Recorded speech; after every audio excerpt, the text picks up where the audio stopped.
வணக்கம் சார். வணக்கம் சார். உங்களை பற்றி சொல்லுங்கள். வணக்கம். தா சினிமா நேயர்கள் மற்றும் நேயர் ஆகிற அத்தனை பேருக்குமே என்னுடைய முதல் வணக்கம். நான் முதல்ல ஒரு சேனலில் பேட்டி கொடுக்கணும் அப்படின்னு சொன்னேன். அந்த தா சினிமா நிர்வாகிகளுக்கு அப்புறம் ஃபஸ்ட்டு வணக்கத்தை சொல்லிக்கிறேன், நேயர்களுக்கும் வணக்கத்தை சொல்லிக்கிறேன். நான் ஆண்டவன் மக்களுடைய இயக்குனர். எனக்கு இந்த முதல் படம் வர்ற மார்ச் 16 படம் ரிலீஸ் ஆகுது. நீங்கள் எல்லாருமே போய் உங்கள் ஏரியாவில் நடக்கிற பக்கத்தில் ஒரு எந்த தேட்டராக இருந்தாலும் அந்த தேட்டரை போய் பார்க்க வந்து நான் தாசியமான நேரில் அத்தனை வரைக்கும் நான் சொல்லிக்கிறேன். சார், உங்களுக்கு சினிமா ஆர்வம் எப்படி வந்துச்சு? சினிமாவுக்கு உங்களுக்குமான பிணைப்பு எப்படி இருக்குது? எனக்கு வந்து சொந்த ஊர் வந்து மதுரை பக்கத்தில், மதுரையை தாண்டி அருப்புக்கோட்டை, அதுக்கு பக்கத்தில் ஆலடிப்பட்டிங்கன்னு எனக்கு சொந்த ஊர். ஓகேங்க சார். ஒரு சின்ன வயசில் இருக்கிற எல்லாருமே வந்துட்டு ஏதோ டவுனை போய் பார்க்கணும் செய்யணும்னு சொல்லிட்டு ஒரு ஆர்வத்தில் ஒரு டைமில் நான் சென்னை வந்தேன். வந்த புதுசில் நடிகர் செந்தில் சார் வீட்டில் வந்து நான் வாட்ச்மேனாக வேலை பார்த்தேன். ஓகேங்க சார். அப்போயில் எனக்கு வந்து ஒரு 20 வயசு இருக்கும். ஏதோ ஒரு இங்கே பார்த்தேன் முதல் பேசுகிறேன். எனக்கு வந்து விருதுநகர் மாவட்டம் திருச்சுழி பக்கத்தில் இருக்க ஆலடிப்பட்டி தான் என்னோடய சொந்த ஊர். நான் சின்ன வயசில் இருக்கும்போது ஒரு 20 வயசு இருக்கும்போது நான் சென்னைக்கு தப்பிச்சு ஓடியாந்தேன். சரி, கிராமத்தை விட்டு டவுனை பார்க்கணுங்கிற ஆர்வத்தில் வந்த வேகம். அப்போ வந்தோடனே நடிகர் செந்தில் வீட்டில் தான் நான் வந்து வாட்ச்மேன் வேலை தான் கிடச்சி. ஒரு நண்பர் மூலியமாக சேர்ந்தேன். நான் ஒரு வாட்ச்மேன் வேலை பார்த்துக்கிட்டே இருந்தேன். அப்போயில் வந்து ஒரு நட்புக்காக பொன்மனம் சம்திங் இந்த மாதிரி சில படங்கள்லாம் எடுத்த காலகட்டம். அப்போயில் வாட்ச்மேன் வேலை பார்க்கும்போது எனக்கு 20 வயசு தான். ஃபஸ்ட் நாள் சேர்றேன். அங்கே நடிகர், நம்ம சினிமாவில் பார்த்த நடிகர் பூராமே பார்த்தீங்கன்னா சர்வசர்வம் வீட்டில் வர்றேன். நான் தான் அவங்களுக்கு கதவுத்தையே திறந்து விடணும். அப்படி இருக்குன்னு எனக்கு பிரமிப்பாக இருந்துச்சு. அப்போ தான் எனக்கு வந்து அந்த சினிமா மேலே ஒரு என்னடா இது ஒரு நாங்கள் செந்தில் வந்து தூரத்துக்கு பார்த்தா இப்போ எனக்கு பக்கத்தில் போய் பார்க்குறோம். பெரிய பெரிய இயக்குனர்லாம் ஈஸியாக பேசுகிறோம். ரம்பா மேடம் ஆப்போசிட்டில் இருக்காங்க, பிரகாஷ் சார் இருக்காங்க ஆப்போசிட்டில் வாழ்கிறாங்க அந்த காலகட்டத்தில். அதெல்லாம் ஈஸியாக நான் பார்க்க முடிஞ்சிச்சு. அது பிரமிப்பாக இருந்துச்சு. அப்படி தான் வந்திருக்குமோ என்னமோ எனக்கு தெரியல. ஆனால் 10 நாள் தான் அவர்கிட்ட சார்கிட்ட வேலை செய்ய முடிஞ்சிச்சு. அவர்கிட்ட வந்து பார்த்தீங்கன்னா செந்தில் சார் வீட்டில் வேலை செய்யும்போது பார்த்தீங்கன்னா அவர் என்கிட்ட பேசவே மாட்டார். ஆனால் பேச மாட்டேங்கிறதோட அவர் என்னை பார்த்துட்டு அப்படியே முறைச்சிட்டு போவார். எனக்கு பயமாக இருக்கும், என்னடா இவர் நான் வேலை செஞ்சுருக்கோம், நம்ம பார்த்து முறைச்சிட்டு போகிறாரு அப்படின்னு நினைப்பேன். ஆனால் அவர் என்னை முறைச்சிட்டு போவாரே தவிர அவங்க வீட்டில் வந்து நல்ல கோழி, நல்ல சாப்பாடு, நல்ல டீ காஃபி, இந்த கார்லிக்ஸு இப்படிலாம் கொடுப்பாங்க. அது எனக்கு புரியலை. ஏன்னா அவர் செந்தில் சார் வந்து பக்கத்தில் இளைஞர் இருக்காரு, எங்கள் ஊர் பக்கத்தில். என்னை ஊரை பற்றி தெரிஞ்சுக்கிட்டு அவருக்கு நல்லா கவனிச்சாங்க. ஆனால் என்னை பார்த்தா கோவப்பட மாட்டோம், முறைச்சிட்டு போவார். என்கிட்ட பேசவே மாட்டார். ஒரு டைத்தில் நான் வாட்ச்மேனாக இருக்கும்போது நைட்டு ஒரு 2 மணிக்கு சூப் முடிச்சுட்டு நான் சாரை பார்த்து வணக்கம் போட்டுருவேன். அவன் என்னப்பா எப்படிப்பா இருக்க, என்னப்பா ஊரில் என்ன பண்ணுற, விவசாயம் பண்ணுறேன் அப்படின்லாம் விசாரிச்சுக்குவாங்க. ஆனால் அந்த சாரோட அந்த 10 நாளில் பார்த்த இயக்குநர்கள், நடிகர்கள் எவ்வளோ, நெப்போலியன் சார்லாம் செந்தில் சார் இருக்காங்க, ஞாபகம் இருக்காங்க, முரளி சார்லாம் பார்க்க ஞாபகம் இருக்காங்க. எல்லா திரையுலக சாமான்களும் அப்போ இல்லை நல்லா பிஸியாக இருக்கிற காலத்தில் எவ்வளோ என்ன டெய்லி வந்துட்டு போயிட்டு இருக்காங்க. அந்த மெமரிஸ் தான் சினிமா எடுத்தவங்க சினிமா துறையில் வரணும்னு ஆசை வந்து எனக்கு தெரியல, அப்படி தான் வந்திருக்குன்னு நினைக்கிறேன். ஆனால் அன்னைக்கு வந்து சாரை பார்த்துட்டு அதுக்கப்புறம் போய் நான் வீட்டில் போய் எங்கள் வீட்டில் இன்னைக்கு ஒரு இடத்துல எழுதியிருக்கேன். நான் எளிமையின் இமயம் செந்தில் அப்படின்னு நான் அப்படி எழுதியிருந்ததுலாம் அது சந்தோஷமாக இருக்குது. அவர் நினச்சா அவ்வளோ சந்தோஷமாக இருக்குது. ஆனால் 10 நாள் வேலை பார்த்தேன். ஆனால் 25 வருஷமாக கிட்டத்தட்ட இன்னைக்கு இந்த நிமிஷம் வரைக்கும் சாருடைய நம்பருக்கு எப்போ வேணால் நான் ஃபோன் பண்ணுவேன். அவர் என்ன வேணாலும் பேசுவேன்னா அவ்வளோ ஃப்ரீடம் கொடுத்துருக்காரு. அப்படி ஒரு தங்கமான மனுஷன் தான் நடிகர் செந்தில் சார். அவருடைய அறிமுகம் கிடைச்சதுக்கு எனக்கு ஃபஸ்ட்டு தேங்க்ஸ் சொல்லிடுறேன். அப்படி தான் சார், அப்படி தான் அந்த சினிமா சேர வந்தது அப்படின்னு நினச்சிக்கிட்டேன் நான். சார், ஆண்டவன் எதை பற்றின கதை, என்ன சொல்ல வருது ஆண்டவன்? நல்லா பாருங்கள், எல்லா மனுஷனுமே வந்துட்டு எல்லா மனுஷனுக்குள்ளேயும் ஒரு மதம் சார்ந்து ஒரு கடவுள் இருப்பாங்க. ஆனால் அந்த ஆண்டவன் பார்த்துக்கணும்னா யாருமே ஆண்டவன் நேராக பார்த்துக்க மாட்டாங்க. ஆண்டவன் சொல்லியிருப்போம், ஆனால் ஆண்டவன் யாரும் பார்த்துக்க மாட்டாங்க. எப்படி ஆண்டவன் தெரியுமா, நீங்கள் சரியான நேரத்தில் சரியான நிமிஷத்தில் ஒரு சின்னதாக ஒரு உதவி செஞ்சுருப்பார். தூக்கி விடாட்டா கையால் நீட்டிருப்பார். நம்ம கை பிடிச்சி தூக்கி வெளியே வந்து ஒரு சின்ன உதவி செய்யுமா அப்பா ஆண்டவன் மாதிரி வந்து நமக்கு ஹெல்ப் பண்ணாருன்னு நம்ம சொல்லுவோம். அந்த சிந்தனையும் சேர்ந்தான் ஆண்டவன்கிற ஒரு படங்கள் எடுக்கிறதுக்கு தூண்டுதலாக இருந்துச்சு. சின்ன சின்ன விஷயங்கள் பெருசாலாம் யாருக்கு உதவி செய்யணும், சின்ன ஒரு தண்ணி தாவத்துக்கு தண்ணி கொண்டு விடுங்களேன், அப்போ வாழ்த்துருப்போம் ஆண்டவர் மாதிரி. அப்போ சின்ன விஷயங்கள் செய்கிறதுக்கே ஆண்டவர் மாதிரி இருக்கும்போது பெரிய பெரிய இனிமையான வேலைகள்லாம் நடந்துக்கிட்டு இருக்கு. அப்படிப்பட்ட வேலையெல்லாம் யாரோ எங்கெங்கேயோ செஞ்சுக்கிட்டு இருக்காங்க. அந்த நிகழ்வு கூட ஆண்டவன் அப்படின்னு வைக்கிறதுக்கு ஒரு பேராக இருக்குன்னு நான் நினச்சிக்கிட்டேன். அதான் அப்படி தான் வந்தது. ஸோ இந்த கதையை முதல் படமாக பண்ணலாம் அப்படின்னு எதனால் தோணுச்சு? அது சரியான கேள்வி தான். ஆனால் இது முதல் படமாக பண்ணணும் இல்லை, படம் பண்ணணும்னு எனக்கு ஆசை இருந்தே தவிர இந்த கதைன்னு கிடையாது சார். ஃபஸ்ட்டு ஏன்னா இந்த கொரோனா காலகட்டத்தில் எல்லாருமே வந்துட்டு சென்னையில் இருக்க பயந்து அவங்க ஊர் பிச்சுட்டு போனாங்க. ஏதோ நடந்து போனோம், காரில் போனோம், பஸ்ஸில் போனோம், ரயிலில் எல்லாருமே ஊரை தேடி தான் போனோம். அப்போ அந்த நேரத்தில் தான் அந்த ஒரு ஸ்கிரிப்ட் உதிச்சிச்சு. ஆனால் அப்போ கிராமம் எவ்வளோ முக்கியமாக இருக்குது, தாய் மாதிரில நம்ம காப்பாற்றிருக்கு, தாய் மாதிரி நம்ம காப்பாற்றிருக்கு. அப்போ அது என்னென்ன நடக்குது அப்படிங்கிற அப்போ கிராமத்தோட வேல்யூ எனக்கு தெரிஞ்சு அந்த நிமிஷம். உயிருக்கு செக் வைக்கிற நேரம், உலகமே பயந்து போகிற நேரம், பதற நேரத்தில் அந்த கிராமங்கள் தான் நம்ம தனிமைப்படுத்தி பாதுகாத்துச்சு. அப்படிங்கிற அந்த நேரத்தில் உதிச்சது. அந்த நேரத்தில் வந்து மகேஷ்னு ஒருத்தர் பார்த்தீங்கன்னா ஒரு யூடியூபர் சின்ன சின்னதாக யூடியூப் போட்டுட்டு பயன் பண்ணிட்டு இருக்கும்போது தனிமையாக இருக்கும்போது அவர் ஒன்றாரு அப்படியே பக்கத்தில் அப்படியே போயினார். போய் ஒரு ஊரில் போய் வீடியோ எடுத்து போடணும்னு சொல்லிக்கிட்டு இருந்தாங்க. அவர் கிளம்புறதுக்கு முன்னாடி சொன்னாங்க, அந்த பக்கத்து ஊரில் யாரோ ஊரே இருக்குது, ஆள் இல்லை. அப்போ அந்த கொரோனா டயத்துலலாம் அந்த ஊருக்காரங்க திரும்பி வருவாங்களா அப்படின்னு பார்த்தா வரவும் இல்லை போல. ஆனால் 2 பேரும் வாழ்ந்துருக்காங்க. சரி போய் எடுப்போங்க, அந்த வீடியோ எடுத்தாங்க. வீடியோ எடுத்து போட்டு பார்த்தீங்கன்னா மில்லியன் கணக்கில் ஷேர் ஆகிடுச்சு, உலகமே கொண்டாடிச்சு. அந்த நேரத்தில் பார்த்தீங்கன்னா அவங்கவுங்க பாத்ரூம் டூர், நான் எப்படி இருக்கேன் பார்த்தியா, என் வீட்டு பாத்ரூம் இருக்குன்னு பார்த்தியா, எங்கள் வீடு இருக்குன்னு பார்த்தியான்னு யூடியூப்பில் போட்ட காலம் தான். அந்த நேரத்தில் பார்த்தீங்கன்னா நீ வந்து பாத்ரூம் இப்படி நல்லா இருக்குன்னா போடுறியா, இங்கே ஊரே அழிஞ்சு கிடக்கு, ஊர் இருக்குது, வீடு இருக்குது, தெரு இருக்குது, யாருமே இல்லை, இவ்வளோ பெரிய ஊர் அழிஞ்சு போய் யாராலையா கிடக்க, இதெல்லாம் கொஞ்சம் பாருங்கள், இவர் கஷ்டப்பட்டு இப்படி மக்கள் வாழ்கிறாங்கிற பதிவை பண்ணியிருந்தார் அந்த மகேஷ் டிஜிட்டல் விஷன் யூடியூப் சேனலில். அப்படி போன மில்லியனில் போயிட்டு இருந்தது. அது நல்லா போச்சு. அதை வீடியோவை பார்த்துட்டு பார்த்தீங்கன்னா அந்த மாவட்ட செயலாளருங்க, விருதுநகர் மாவட்ட செயலாளர், மாவட்ட ஆட்சியர் என்ன பண்ணாங்க, மேகநாத ரெட்டி. அப்போ தான் 3 நாள் ஆச்சு அப்பாயின்மெண்ட் ஆகி, கரெக்டாக 3ஆவது நாள் நேரம் அந்த கிராமத்துக்கு வீடியோ பார்த்து வந்துட்டாங்க. அங்கே ஆளே இல்லாமல் கிராமம் இருந்துச்சு. அந்த ஆளே இல்லாத கிராமத்தில் வந்து 2 வயசானவங்க வாழ்ந்தாங்க. அவங்க குறையெல்லாம் அந்த வீடு விழுந்துருமோ அப்படின்னு கூட பயத்தில் தான் வாழ்ந்துட்டு இருந்தாங்க ஒவ்வொரு நிமிஷம். சில அந்த வீட்டுக்குள்ள வெளியே தூங்குவாங்க, யார் மேலே விழுந்துமோ என்ன பயந்து கூட வெளியே தூங்கியிருக்கிறாங்க. அதெல்லாம் கேள்விப்பட்டுட்டு அப்புறம் அன்றைக்கி இருந்த திட்டத்தில் கவர்மெண்ட் திட்டத்தில் ஒரு கவர்மெண்ட் வீடை கொடுத்தாங்க. கலைஞர் வீட்டு திட்டம் மூலியமாக ஒரு வீடை கொடுத்துருக்காங்க. அந்த வீடு பார்த்தீங்கன்னா கவர்மெண்ட் நல்லா பக்கா பில்டிங் கட்டி கொடுத்தாரு, நல்லா வாழ்ந்துட்டாங்க. இந்த செய்தி நான் கூட இருந்தே பார்க்குறேன், மகேஷ் கூட இருந்தே பார்க்குறேன். என்னப்பா இது, நீ ட்ரோனா ஊர்லேருந்து வந்த, நீ வீடியோ போட்ட, மில்லியன் கணக்கில் பார்த்துட்டாங்க. ஒரு ஆட்சியர் ஆட்டோமேட்டிக்காக வந்து அவர் வாட்டில் வந்து தேடி வந்தது, எந்த மனு கொடுக்கல, அவரே வந்து வீடியோ பார்த்துட்டு வந்து வீடியோ கொடுத்துட்டாரு அப்படின்ட்டு. அப்போ எனக்கு சினிமா ஆர்வம் இருக்கும்போது அந்த இது எனக்குள்ளே ஓடிக்கிட்டே இருந்தது, இது ஓடிக்கிட்டே இருக்கு. அப்போ அந்த நேரத்தில் அந்த கலெக்டர் மேகநாத ரெட்டியை வந்து எனக்கு ஆண்டவன் மாதிரி தெரிஞ்சாரு, சொன்னது ஆண்டவன் வச்சுருவோம் அப்படின்ட்டு தான் அது உருவாச்சு. அந்த கதை தான் வந்தது. சார் பாகிராஜ் சார் வந்து ஒரு திரைக்கதை மேதை, ஒரு ஜீனியஸ். அவர் இந்த கதையை கேட்டு எதனால் இம்ப்ரெஸ் ஆனார்? அவர் கதையை சூஸ் பண்ணுறாரு அப்படின்னா சாதாரண விஷயம் இல்லை. அவரே உள்ளே வந்திருக்காரு, நடிச்சிருக்காரு. அப்படிங்கும்போது இந்த கதையில் எது அவரை வந்து ரொம்ப இம்ப்ரெஸ் பண்ணுச்சு? அது நான் படம் எடுக்கணும்னு முடிவு பண்ணிட்டோம். சரி படம் எடுக்கணும் ஸ்டார்ட் பண்ணியாச்சு. அப்புறம் யாரை வச்சு பண்ணலாம் அப்படின்னு ஒரு முடிவில் நாங்கள் ரெடியாக இருந்து ஒரு ஸ்கிரிப்ட் எழுதிட்டோம். எனக்கு நண்பர் ஒரு மகிபாலன் ஒரு கேமராமேன் வந்து அறிமுகமானாங்க.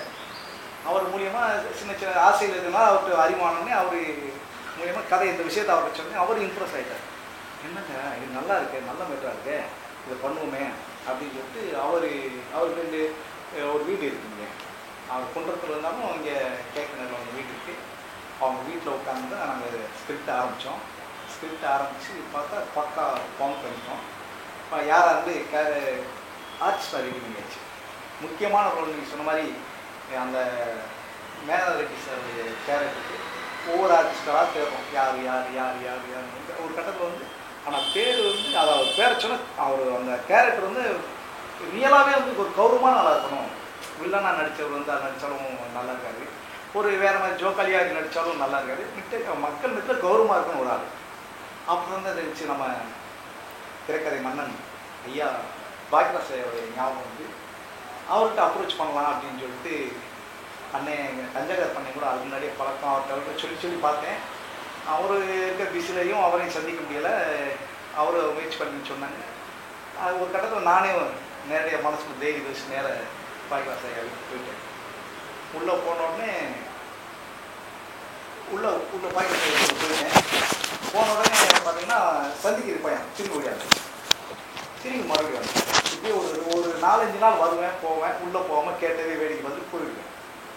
எப்படி சொல்கிறது, நம்ம இதுக்கு முன்னாடி வந்து பார்த்திங்கன்னா படம் எடுத்து பழக்கல்ல, சினிமா சேர்ந்து பழக்கல்ல, ஒரு ஆர்வம் சினிமா எடுக்கிற ஆர்வம் மட்டும்தான் இருந்தது. ஒரு சினிமா அதை வச்சுக்கிட்டு இவர்கிட்ட போய் என்னத்தை சொல்லி நான் நடிக்க வைக்கணும் அப்படிங்கிற ஒரு பயத்தோடவே ஒரு இடத்துல ஒரு நாள் தைரியத்தை வச்சுட்டு உள்ளே போயிட்டு ஐயாவை சந்தித்தேன், பாக்கியராஜ் சந்தித்தேன். அவர் கூப்பிட்டு என்னங்க சொன்னாங்க, ஐயா இந்த மாதிரி ஒரு படம் பண்ணியிருக்கேன் சார், இந்த மாதிரி ஸ்பெஷலாக ரெடி பண்ணியிருக்கோம் அப்படின்னு சொன்னாங்க. சரி அவரும் விசாரித்தாங்க, நீ எங்கே ஒர்க் பண்ணீங்க என்னெல்லாம் விசாரிச்சாங்க. இல்லைங்க நான் டேரெக்டாக ஒரு ஆர்வத்தில் படம் எடுத்து வந்துட்டேன் அப்படின்னு. அப்படியா சரி வந்துட்டு என்னமா பண்ண போகிறாரு அப்படிங்கிற அவருக்குள்ள ஒரு சின்ன டவுட் இருந்துகிட்டே இருந்துச்சு, என் மேலே ஒரு டவுட் இருந்துகிட்டே இருந்துச்சு. புதுசுங்கிறான் இவன் பாட்டில் எதுவுமே தெரியாதுங்கிறான், ஆர்வத்தில் வந்திருக்கான், இப்போ ஆர்வத்தில் ஏதோ பண்ணிடுவான்னு கூட அவங்க நினச்சிருந்தாங்க, அப்படின்னு நினச்சிருந்தாங்க. சரி அவர்கிட்ட வந்துட்டு 2 முன்னாடி சரி பார்க்கலாம் சொல்லிட்டாங்க. சரி நான் திரும்ப இருக்கேன் என்னடா செய்யுது அப்படின்னு சொல்லிட்டு ஒரு நாள் வந்து நேராக போயிட்டு ஸ்கிரிப்ட் வீட்டில் ஸ்கிரிப்டும் கையில் வச்சுக்கிட்டு நேராக போய் பேப்பரோடய போயிட்டு என்னவா நாங்கள் பண்ண போகிறோம்னு சொன்னோடனே அந்த விஷயத்தை நான் சார்ட்டு சொன்னோடனே அவர் இன்னொரு விஷயமா அவர் ஆச்சரியப்பட்டார். ஆனால் அந்த தொடர்ந்து அவரை ஒழுங்கு அப்ரோச் பண்ணுற வேகத்தில் இங்கே ஏதோ ஒன்று அவர் சார் நினச்சிட்ட மனசுக்குள்ள இவனுக்கு ஏதோ பண்ணணும்னு நினச்சிட்டார். அதாவது படம் எடுக்கணுங்கிறான், ஆனால் ஒன்றும் தெரியல தான், ஆனால் இவன்கிட்ட ஒரு ஆர்வம் இருக்கிறது தெரிஞ்சுட்டாங்க. ஸ்கிரிப்ட் வந்து பார்த்தாரு, அவர் அவ்வளோ பிடிச்சி போச்சு. அந்த கேரக்டர் வேல்யூ அவர் தெரிஞ்சுக்கிட்டார். இந்த கேரக்டர் வேல்யூ தெரிஞ்சதுனால தான் அவர் உள்ளே வந்தார், நான் வந்துக்கவே மாட்டேன். இந்த கேரக்டர் அவ்வளோ இதாக இருக்குது, ஆனால் இவனும் விட மாட்டேங்கிறான். ஒரு 2 மாதமாக தொடர்ந்து இவன் நம்மளை வந்து ஃபாலோ பண்ணிகிட்டே இருக்கான்னா இவன் நம்மளை தவிர வேறு யாரும் பண்ண மாட்டான் போல, நம்மளை தான் அப்ரோச் பண்ணுற வந்துட்டான்னு அவர் உணர்ந்துட்டார். சரி ஏன்னா அந்த நிமிஷம் அவர் எனக்கு உதவி பண்ணணும்னு நினச்சார் பார்த்தீங்களா, அப்போ எனக்கு ஆண்டவன் நான் தெரிஞ்சாங்க. அவர் அவ்வளோ அப்படின்னா நான் வந்து பார்த்துக்கலாம் பண்ணலாம் செய்யலாம் அப்படின்னு தைரியம் கொடுத்தாங்க. அப்புறம் மற்ற இடம் எல்லாத்தையும் நான் ஷூட் பண்ணிக்கிட்டு ஒரு கேரக்டர் சாரை பண்ணிட்டேன், தைரியம் சொன்னேன். அந்த தேதியில் வந்தாங்க, நான் அருமையாக பண்ணி கொடுத்தாங்க. பெரிய விஷயங்க. படம் ஷூட் முடிச்சுட்டு சார் பாக்கியராஜை பற்றி ஒன்று சொல்லணும். ஷூட்டு முடிச்சிட்டோம், போஸ்டர் வந்து போயிட்டு இருக்கு, டப்பிங் பேசி முடிச்சிட்டாரு, மறுபடியும் போயிட்டார். அதில் ஒரு கரெக்ஷன் இருக்குது, மறுபடியும் சொல்கிறேன் சார் ஐயா அந்த இன்னொரு கரெக்ஷன் இருக்குது அது பண்ணணும், பண்ணிடலாமே உடனே சொல்லிட்டு வந்தாங்க. ரெண்டாவது இன்னொரு சின்ன ஒரு கரெக்ஷன் வந்துருச்சு, ஐயா இன்னொரு சின்ன கரெக்ஷன் இருக்குது அதை பண்ணுவோம் அப்படின்னு சொன்னாங்க. பண்ணலாமே அப்படின்னு சொன்னாங்க. எனக்கு அவர் மேலே அவர் அவ்வளோ பெரிய ஆள், நம்ம என்ன சொன்னாலும் கேட்குறாரு அப்படின்ற எனக்குள்ள ஒரு பதட்டம் போயிட்டு இருந்துச்சு.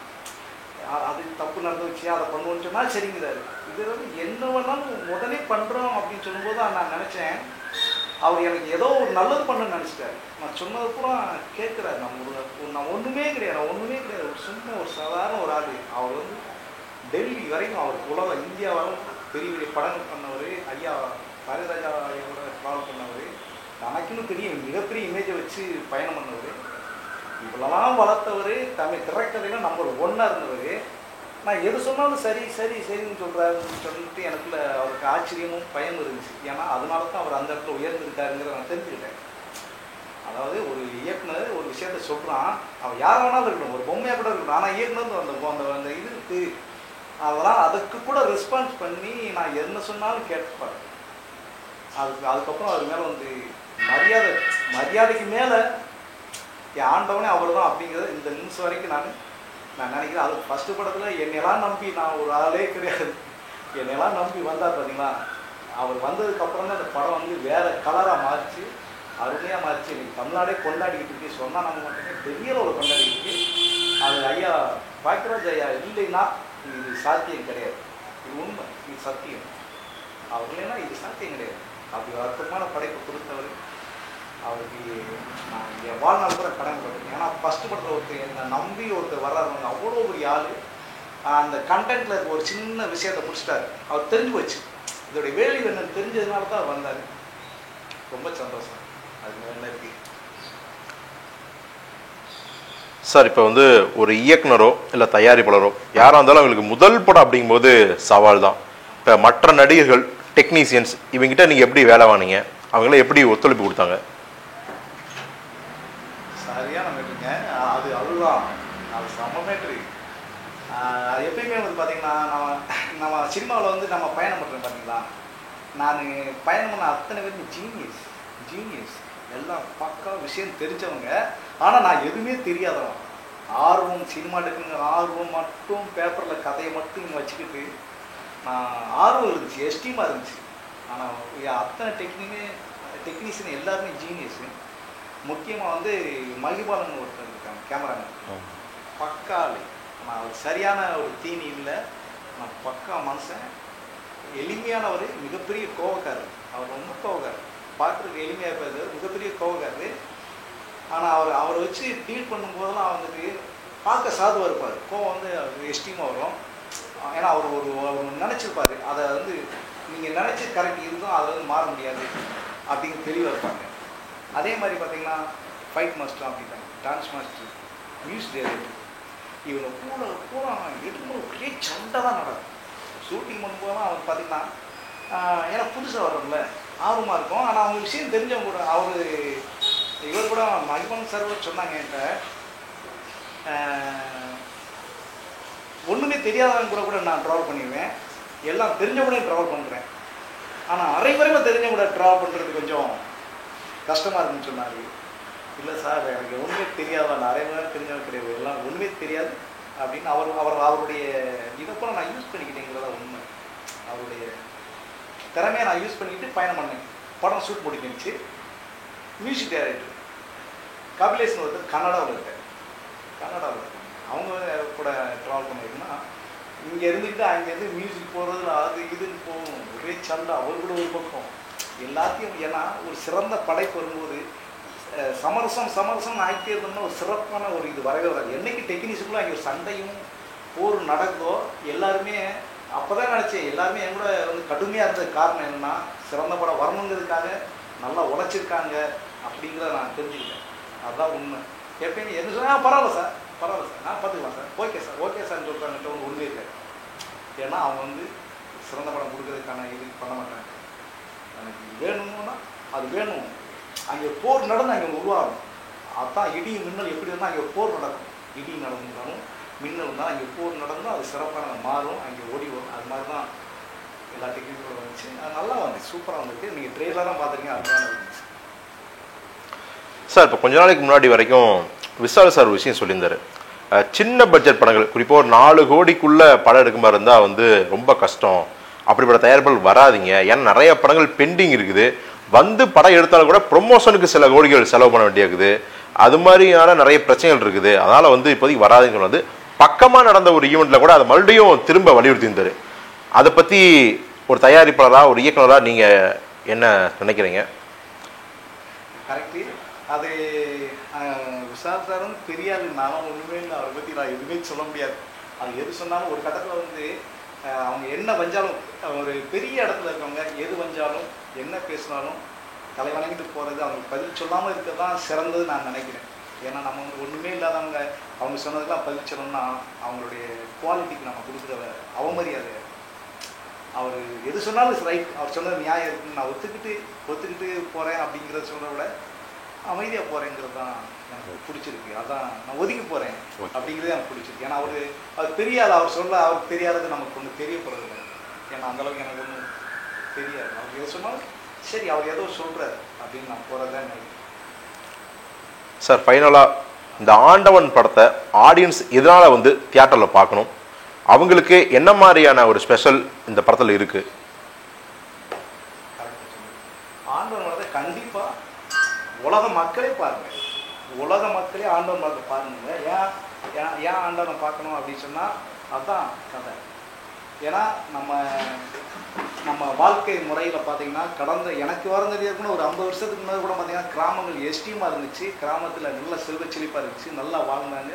இப்போ நகரங்கள் ஆக்கப்பட்டதுக்கப்புறம் வந்து பார்த்தீங்கன்னா கிராமத்தை எல்லோரும் விட்டுட்டு நகரங்களுக்கு வந்துடுறாங்க. அங்கே நகரங்களுக்கு வந்துட்டு அவங்க என்ன செய்கிறாங்க, ஒரு இயந்திரமாக ஆகிட்டாங்க. இப்போ மனித வாழ்க்கையில் பார்த்தீங்கன்னா கிராமங்கள் இருக்கும்போது ஆயுள் காலம் வந்து 80 வயசு 90 வயசில் மனுஷன் சும்மா இரும்பு மாதிரி இருந்தான். நகரமாக அவங்க ப்ரெஷர் அது இது ஓட்டத்தில் பார்த்தீங்கன்னா ஆயுள் காலமே குறைஞ்சிருக்குங்கிறது வந்து சயின்ஸ். சயின்ஸ் சாப்பாட்டு முறைகள் எல்லாமே மாறிக்கிட்டு. அப்போ கிராமத்தில் இருக்கும்போது நல்ல ஆரோக்கியமாக இருந்துச்சு. நகரமாக்கப்பட்டது வந்து அவங்க மனசளவுலையும் உடலளவுலையும் கொஞ்சம் வீக்காக இருக்காங்க மனிதர்கள். அப்படிங்கும்போது ஏன் நடந்துச்சுன்னா இவங்க இயந்திர ஓட்டம் ஓடிக்கிட்டு இருக்காங்க. முடிஞ்ச அளவுக்கு நீங்கள் படிச்சிருப்பீங்க, நல்ல வேலையில் இருப்பீங்க, அதுக்காக உடனே எல்லாத்தையும் விட்டு கிராமத்துக்கு வாங்கன்னு நாங்கள் சொல்ல வரல. முடிஞ்ச அளவுக்கு கிராமத்தோடு சேர்ந்து வாங்க, இல்லைன்னா கிராமத்தோட தொடர்பு இருங்க. அந்த காலத்துலாம் பார்த்தீங்கன்னா குலசாமின்னு ஒன்று வச்சுருப்பாங்க. ஏதோ ஒரு சாமி, ஒரு கல்லானாலும் ஒரு சாமி நம்ம கும்பிடுவோம். அது ஏன் வச்சாங்கன்னா வருஷத்துக்கு தூரத்தில் இருப்போம், வருஷத்துக்கு ஒரு தடவையாவது அந்த குலசாமிக்கு போங்க. இவர் போனோம்னு அங்கே அந்த சின்ன பிள்ளைக்கு அங்கே ஒரு கதை சொல்லியிருப்பாங்க. அந்த சின்ன பிள்ளைக்கு மொட்டை போட்டு காது குத்தி அதுக்கெலாம் வந்துட்டு அந்த குழந்தைக்கு அப்பயே வந்து சொல்லாமல் சொல்லியிருக்காங்க, நீ ஊரோட இரு. சாமி சொல்கிற மாதிரியே சாமிங்கிறதே வந்து ஊருடன் வாழ்றதுக்காக சொன்னது தான். ஊர் திருவிழாலாம் கூட்டத்தோட வாழணும், கூட்டமாக வாழணுங்கிறது சொன்னது தான் சாமி. அப்படி தான் உருவாக்கப்பட்டது நான் நம்புகிறேன். அப்போ நம்ம ஊரோட வாழங்கன்னு தான் அன்றைக்கி குலசாமி வச்சு எல்லோரும் வந்துட்டு போய்கிட்டு இருந்தாங்க. இப்போ எல்லாருமே டவுனை தேடி வந்துட்டீங்க. முடிஞ்ச அளவுக்கு கிராமங்களை கொண்டாடுங்க. இங்கே கிராமங்களை கொண்டாடுனீங்கன்னா உங்கள் தாய்மையை கொண்டாடுன மாதிரி, உங்கள் அம்மாவை கொண்டாடுன மாதிரி. அம்மா வந்து கிராமங்கள் வந்து அம்மாவுக்கு சமமாக இந்த படத்தில் சொல்லியிருக்கோம். இதை வந்து ஊரை விட்டு போய் ஃபாரினில் வாழ்கிறவங்களுக்கும் இது ஆண்டவனுக்கும், இந்த ஊரை விட்டே நான் போக மாட்டேன், இந்த ஊரில் தான் நான் வாழ்வேன், செத்தாலும் இங்கே தான் வாழ்வேன், வாழ்ந்தாலும் இங்கே தான் வாழ்வேன் அப்படின்னு சொல்லிட்டு உள்ளூரில் இருக்கிற மக்களை சாமியாக கொண்டாடுற, அந்த ஆண்டவனாக கொண்டாடுற படமாக தான் அந்த ஆண்டவன் இருக்கும். அதுதான் படம் ரிலீஸின் போது பயங்கர பிஸியாக இருந்திருப்பீங்க. இந்த டைம்லேயும் நேரம் ஒதுக்கி இந்த படத்தை பற்றி பகிர்ந்துட்டதுக்கு ரொம்ப நன்றி சார். நன்றி சார், ரொம்ப நன்றி.